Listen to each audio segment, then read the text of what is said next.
Video seorang wanita bekerja sebagai supir truk tambang besar alias dump truck viral di TikTok. Sosok wanita ini terlihat pertama kali pada akun TikTok @mybarisi. Dalam video itu, sang wanita nampak terbiasa mengendarai truk tambang besar. Sambil membawa truk, wanita ini pun melambaikan tangan ke arah kamera.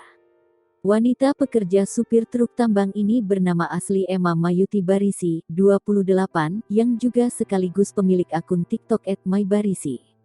Wanita asal Pasir, Kalimantan Timur ini sudah terbiasa beraktivitas sebagai supir truk tambang di perusahaan PT Petrosi. Adapun jenis truk yang sering ia bawa adalah Hail Dump Truck Caterpillar 777D. Ia mulai terjun profesi ini sejak tahun 2011, di mana Emma baru tamat pendidikan SMA. Tak ingin membebani orang tua dan suka dengan tantangan, membuat Emma untuk mencoba peruntungan menjadi supir truk tambang ini.